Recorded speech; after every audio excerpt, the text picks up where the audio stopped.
Subscribe now and press the bell icon. Never miss an update. Hello friends, welcome back. This is engage.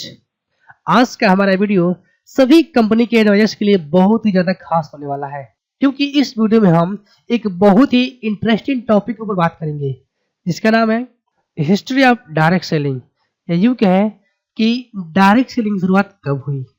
यदि आप ये जानना चाहते हैं तो प्लीज़ आप इस वीडियो को लास्ट तक देखते रहिए। उससे पहले एक रिक्वेस्ट आप सभी से, यदि आपने अभी तक हमारे इस चैनल बिग ड्रीमर्स 21 को सब्सक्राइब नहीं किया है तो प्लीज अभी इस रेड कलर बटन पर क्लिक करके तुरंत सब्सक्राइब कर लीजिए और साथ में इस बेल आइकन को दबा दीजिए ताकि आपको हमारे हर वीडियो का नोटिफिकेशन सबसे पहले मिल सके। तो चलिए देखते हैं कि डायरेक्ट सेलिंग की शुरुआत कब हुई।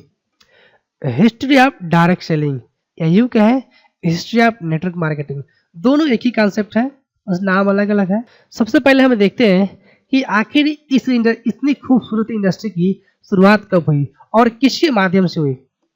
तो बताना चाहूँगा आप सभी से कि इसका एक छोटा सा कॉन्सेप्ट, डायरेक्ट सेलिंग का एक छोटा सा कॉन्सेप्ट डॉक्टर कार्ल रेनबर्ग ने 1917 में चाइना में एक हेल्थ सप्लीमेंट बनाया और इस हेल्थ सप्लीमेंट को अपने तमाम लोगों के साथ बेचना शुरू किया।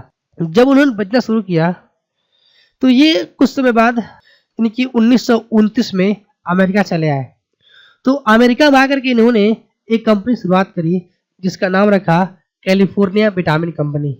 ये इस कंपनी को चलाते रहे और इस कंपनी में वो हेल्थ सप्लीमेंट से जुड़ी बहुत सारी चीज़ें सेल करते थे। 1929 में कैलिफोर्निया विटामिन कंपनी का नाम चेंज कर करके उन्होंने उसका नाम रख दिया न्यूट्रोलाइट और 1939 से लेकर 1945 तक इस कंपनी को चलाए और फाइनली 1945, जी हाँ दोस्तों, 1945 एक सन है। इस सन में उनके दिमाग में इतनी खूबसूरत इंडस्ट्री का कॉन्सेप्ट आया तो उन्होंने सोचा कि अब इसको एक अलग तरीके से क्यों ना सेल किया जाए। तो उन्होंने इस कॉन्सेप्ट को डिजाइन किया।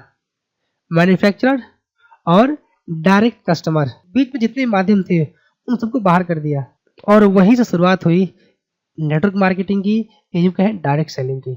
डॉक्टर कार्ल रेनबर्ग के द्वारा इतनी खूबसूरत इंडस्ट्री की शुरुआत हुई 1945 में। तो आपके मन में एक सवाल आ रहा होगा कि इंडिया में कब आई।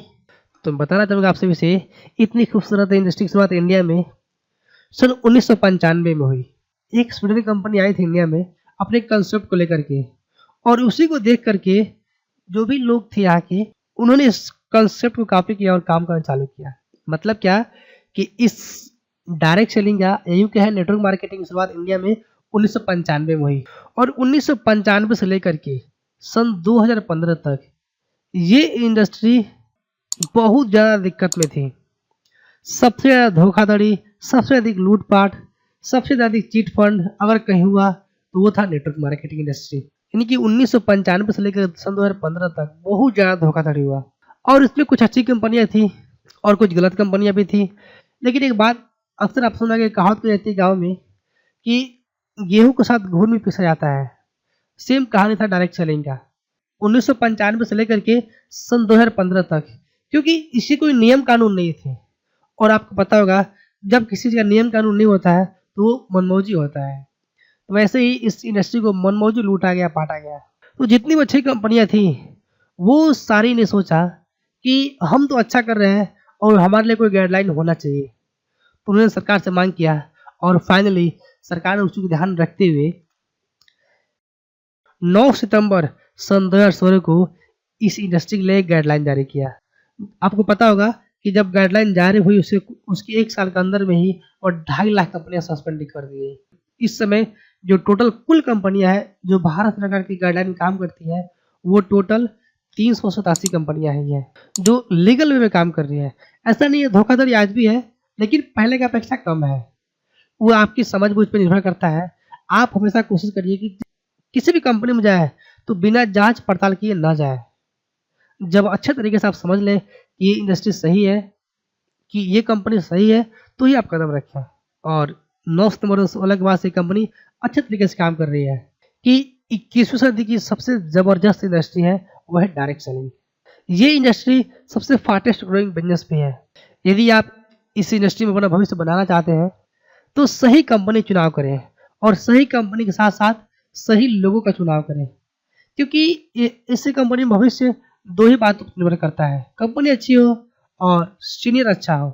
मतलब क्या, वह व्यक्ति अच्छा हो जिस व्यक्ति के साथ आप सारे सपने पूरे करने वाले हैं। तो आज के लिए बस इतना ही। मैं उम्मीद करता हूँ दोस्तों आप सभी को आज का हमारा वीडियो बहुत पसंद आया होगा। यदि पसंद आया हो तो प्लीज इस वीडियो को लाइक करें, अपने सभी एसोसिएट के साथ शेयर करें। यदि आप और भी इंटरेस्टिंग वीडियो देखना चाहते हैं तो अभी नीचे कमेंट करें, मैं पूरी कोशिश करूंगा उस कमेंट पे एक नया वीडियो बनाऊं। अपना कीमती समय निकालकर इस वीडियो को देखने के लिए आप सभी का बहुत बहुत धन्यवाद। And finally Angesh Kumar is signing off.